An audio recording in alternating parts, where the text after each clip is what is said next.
தந்தி தொலைக்காட்சி நேயர்களுக்கு வணக்கம். நல்லதை சொல்வோம், நல்லதை செய்வோம், நல்லதே நடக்கும்.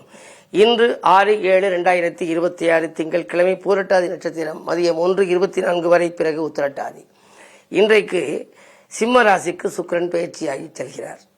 நேற்று வரை குருவோடு சுக்கிரன் கடகத்தில் இருந்தார். சுக்கிரனும் குருவும் சம வலிமையான எதிர்கிரகம். தேவர்களுக்கெல்லாம் தலைவர் குரு, அசுரர்களுக்கெல்லாம் தலைவன் சுக்கிரன்.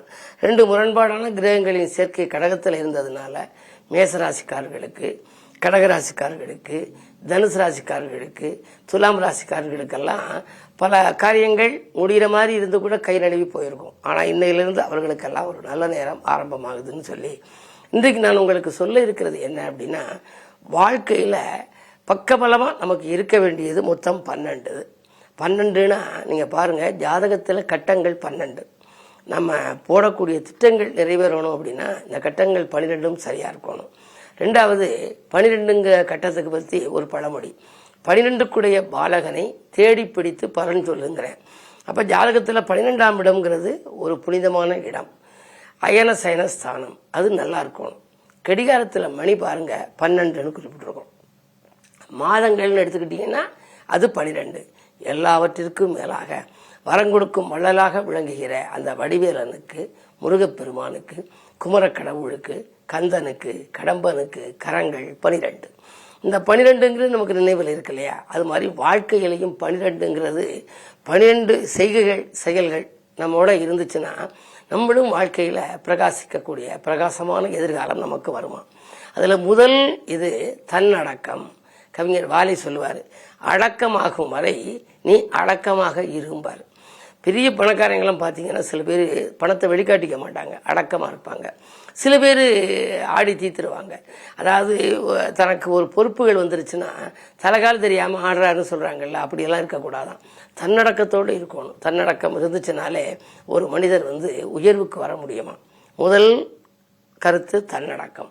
அடுத்து, உறுதியான மனம் ஒரு மனிதனுக்கு வேணும். உறுதியான மனத்துக்கு ரொம்ப பேர் பாருங்க, ஒரு காரியத்தில் ஈடுபடுவாங்க, அது முடிவடைகிற நேரத்தில் மனம் தளர்ந்துருவாங்க. சரி, இதுக்கு வேண்டாம், வேற லைனுக்கு போவோம்னு அப்படி மனம் மாறிக்கினே இருக்கு. அதே மனம் ஒரு குரங்குங்கிறேன். எப்படி மரத்துக்கு மரம் அனுமன் தாவுதோ அது மாதிரி மனமும் தாவிக்கினே இருக்குமா. ஆகையினால இந்த மனம் தாவர மனமாக இருக்கக்கூடாது, நிலையான மனமாக இருக்கணும். எதிர்மறை சிந்தனைகளை தவிர்க்கணும். அபிராமி பற்றி எழுதுறதுல தளராத மனம் பாரு. அதாவது ஒரு மிகப்பெரிய அற்புதமான பாடல் எழுதியிருக்கிறாரு. கலையாத கல்வியும் குறையாத வயதும் ஒரு கபடு வாராத நட்பும் கன்றாத வழமையும் குன்றாத இளமையும் கழுவினி இல்லாத உடனும் தளராத மனமும் அன்பகலாத மனைவியும்னு போட்டுப்பாரு. தளராத மனம் இருக்கணும். மனம் தளர்ந்துச்சு அப்படின்னா காரியங்களை நம்ம செம்மையா செய்ய விடாது. ஆகையினால உறுதியான மனம் வேணும். உன்னை பிடிச்சிக்கணும்னா, அதாவது உடும்பு பிடின்னு சொல்றாள், அது மாதிரி பிடிச்சபடியே விடக்கூடாது.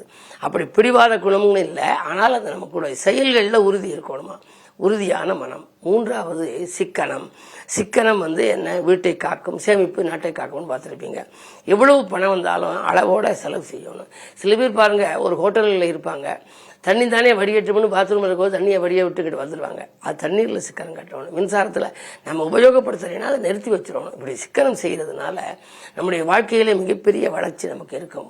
பணத்தில் மட்டும்னு இல்லை, எல்லா செயல்களிலேயும் நம்ம போதும்னு சொல்லி ஒரு அளவோடு நம்ம செலவு செஞ்சோம் அப்படின்னா நம்முடைய எதிர்காலம் மிகச்சிறப்பாக இருக்கும்னு சொல்லி மூன்றாவது கருத்தாக சிக்கனம். முதல் கருத்து தன்னடக்கம், அடக்கமாக இருக்க வேண்டும். அடக்கம் அமரருள் உயிக்கும், அடங்காமை ஆறிருள் உயித்து விடும். அமரர்களுக்குள்ள உயிக்கும் அப்படின்னா இது திருக்குறள். அடக்கமாக இருக்க வேண்டும்னா அடக்கமுடைமையிலே ஒரு அதிகாரம் இருக்கு. அடுத்து உறுதியான மனம், அடுத்து சிக்கனம். அதற்கு அடுத்தது சுறுசுறுப்பு. ஒரு மனிதனுக்கு சுறுசுறுப்போட இயங்கணும். எப்போவுமே சில பேர் பாருங்க, எதை கேட்டாலும் என்ன இதெல்லாம் போய் கலந்துக்கிட்டு சரியா வருமா, எதை கேட்டாலும் ஒரு தளர்ந்த மனத்தோட, எதை சொன்னாலும் வெக்ஸாகி போய் பேசுவாங்க. அப்படி இருக்கக்கூடாது. எப்போவுமே ஃப்ரெஷ்ஷாக இருக்கணும், சுறுசுறுப்பாக இருக்கணும். அப்போ தான் வாழ்க்கையில் ஜெயிக்க முடியும்பாங்க. அந்த சுறுசுறுப்பில் இருந்து இன்னும் மீதமுள்ள 8 கருத்துகளையும் அதற்குரிய கவிதைகளையும் வாழ்க்கையில் நாம் பக்கபலமாக வைத்திருக்க வேண்டிய அந்த கருத்துகள் எவை, அவற்றை நாம் இனியாவது கடைபிடித்து நம்முடைய வாழ்க்கையில் முன்னேற்றத்தின் முதல் படிக்கு செல்ல முயல்வோம் என்று சொல்லி இனி இந்திய ராசி பலன்களை இப்பொழுது உங்களுக்கு வழங்கப் போகின்றேன்.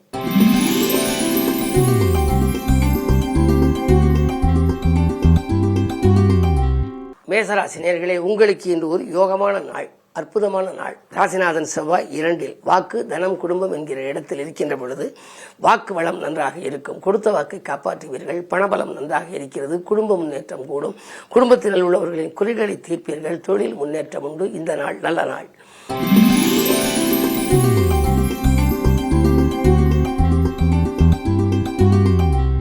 ரிஷபராசினியர்களே, உங்களுக்கெல்லாம் லாபம் இருமடங்காக உயரும் நாள். இல்லத்தில் உள்ளவர்களின் எண்ணங்களை எல்லாம் பூர்த்தி செய்வீர்கள். யாருக்கு எது தேவையோ அதை வாங்கி கொடுத்து மகிழ்ச்சி அடைய வைப்பீர்கள். 2 சூரியன் இருப்பதனாலே ஒரு சில சமயங்களில் உங்களுக்கு கோபம் வரலாம். இருந்தாலும் கூட உங்களுக்கு அரசு வழியில் ஆதரவுகள் உண்டு. அரசியல் ரீதியாக நீங்கள் அரசியல்வாதியாக இருந்தால் உங்களுக்கு நல்ல பொறுப்புகள் கிடைக்கும். இன்று இடம் பூமியாலும் லாபம் கிடைக்கின்ற நாள் இந்த நாள்.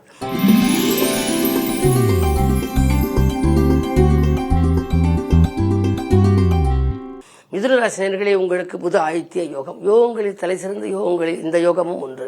கல்வி சம்பந்தமாக நீங்கள் முயற்சித்தால் அதில் வெற்றி கிடைக்கும். அரைகுறையாக கல்வி நிற்கிறதே, எப்பொழுதுதான் அந்த பட்டப்படிப்பை முடிப்பது என்று உங்களுடைய பிள்ளைகள் நினைத்திருந்தால் இப்பொழுது செய்யும் முயற்சிகள் வெற்றி அடையலாம். அல்லது புதிய தொழில் தொடங்குவதற்காக நீங்கள் ஆயத்தம் செய்தால் 10 சனி இருப்பதனாலே தொழில் வாய்ப்புகளும் உங்களுக்கு கைகூடலாம். புதிய ஒப்பந்தங்கள் வந்து சேருகின்ற இந்த நாள் ஒரு நல்ல நாள்.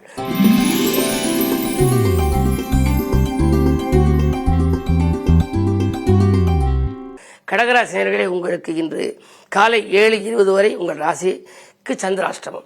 அதிகாலையில் சந்திராஷ்டமம் வருகின்றது. எனவே கொஞ்சம் யோசித்து செய்ய வேண்டும். 7:20க்கு மேல் நீங்கள் செய்யும் முயற்சிகளில் வெற்றி கிடைக்கும். குரு உச்சம் பெற்றிருப்பதால் உங்களுக்கு கவலை வேண்டியதில்லை. இருந்தாலும் கூட 12 புதன் இருக்கிறார். சிறு சிறு விரயங்கள் உண்டு. ஆரோக்கியத்தில் அக்கறை காட்டுங்கள்.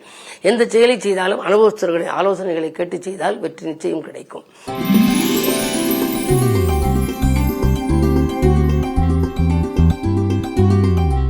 சிம்மராசினியர்களே, உங்களுக்கெல்லாம் இன்றைக்கு காலை 7:20க்கு மேல் சந்திராஷ்டமம். எனவே ஏதேனும் புது முயற்சிகள் செய்ய நினைத்தால் காலை நேரத்தில் செய்து விடுவது நல்லது. அலைபேசி வாயிலாக யாரிடமானும் தொடர்பு கொண்டு ஒரு தொழில் ரீதியாகவோ உத்தியோக ரீதியாகவோ ஏதேனும் நீங்கள் புதிய முயற்சிகள் செய்ய யோசித்தால் அதிகாலையில் செய்து விடுவது நல்லது. 7:20க்கு மேல் சந்திரபலம் கொஞ்சம் குறைவதனாலே அதற்கு பிறகு நீங்கள் செய்யும் முயற்சிகளில் சிறு சிறு தடைகள் வரலாம். இருந்தாலும் கூட குருவினுடைய பார்வை உங்கள் ராசிக்கு 4ஆம் இடத்தில் பதிகிறது. காரியங்கள் கடைசி நேரத்தில் கைகூடிவிடும் என்றாலும் கூட கடவுள் வழிபாடு உங்களுக்கு அவசியம் தேவை. மேலும் தானுண்டு தன் வேலை உண்டு என்று இருக்க வேண்டும். பிறரை பற்றி விமர்சிப்பதை கொஞ்சம் தவிர்ப்பது நல்லது. இன்று விரயங்கள் கொஞ்சம் கூடுதலாக இருந்தாலும் வெளிப்புறச்சூடு நீங்கள் இருந்தாலும் வருமான பற்றாக்குறை ஏற்படாது என்பதை நினைவில் கொள்ளுங்கள்.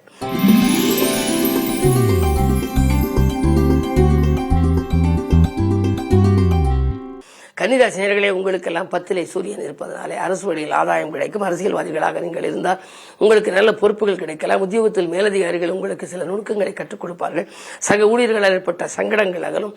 தலைமை பதவிகள் கூட தானாக வருவதற்கான அறிகுறிகள் தென்படுகின்றன. இன்று நல்ல நாள்.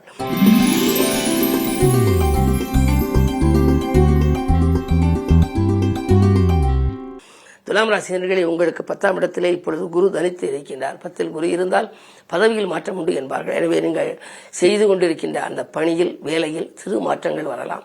வரும் மாற்றங்களை யோசித்து ஏற்றுக்கொள்ளுங்கள். அதே நேரத்தில் ஒரு சிலருக்கு அயல் நாடு செல்வதோ அயல் மாநிலம் செல்வதற்கோ வாய்ப்பு வந்தால் அதை உபயோகப்படுத்திக் கொள்ளலாம். கேதுவின் பார்வை 3ஆம் பார்வையாக உங்கள் ராசியில் பதிவதனாலே ஆன்மீக நாட்டம் அதிகரிக்கும். குலதெய்வ பிரார்த்தனைகளை நீங்கள் நிறைவேற்றுங்கள். நல்லது நடக்கும்.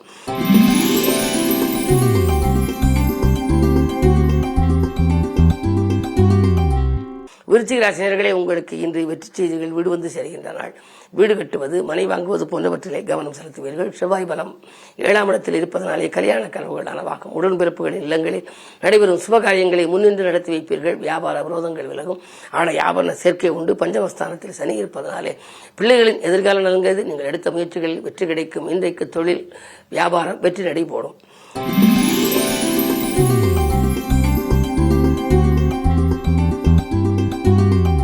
தனுசு ராசினியர்களே, உங்களுக்கெல்லாம் இன்று 7ஆம் இடத்திலே சூரியன் புதன், 6ஆம் இடத்திலே செவ்வாய், 12ஆம் இடத்துக்கு அதிபதியான செவ்வாய் 6ல் இருக்கின்ற பொழுது 6, 8, 12க்கு அதிபதி 6, 8, 12 தனித்தோ ஒன்று கூடியோ இருந்தால் விபரீத ராஜயோகம் என்பார்கள்.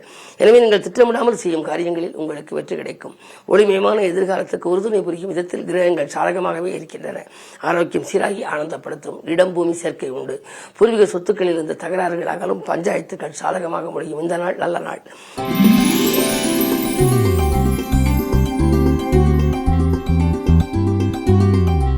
மகர ராசி நேயர்களே, உங்களுக்கு மங்கள நிகழ்ச்சிகள் மனையில் நடைபெறுகின்ற நாள். கனவுகள் நனவாகும். நாணயம் நேர்மையும் கொண்ட நண்பர்களால் நம்பிக்கைகள் அனைத்தும் நடைபெறும். குடும்பத்தில் சுபகாரிய பேச்சுக்கள் முடிவுறுவதற்கான அறிகுறிகள் தென்படுகின்றன. உத்தியோகத்தை பொறுத்தவரை உங்களுக்கு சக பணியாளர்களாலும் நன்மை உண்டு. மேலதிகாரிகளும் உங்களுக்கு வேண்டிய சலுகைகளை வழங்குவார்கள். இன்று இனிய நாள்.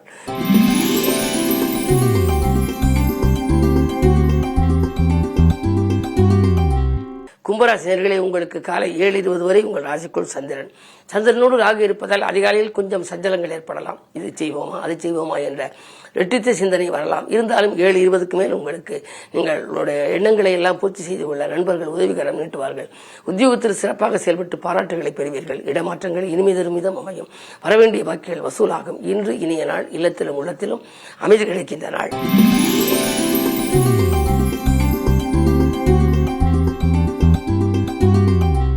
மீனராசினியர்களே, உங்களுக்கெல்லாம் இன்று அற்புதமான நாள். புது முயற்சிகளில் வெற்றி கிடைக்கின்ற நாள். மதிநுட்பத்தினால் மகத்தான காரியங்கள் பலவும் செய்து முடிப்பீர்கள். அரசியல் ஈடுபாடு கொண்டவர்களுக்கு ஆதாயம் உண்டு.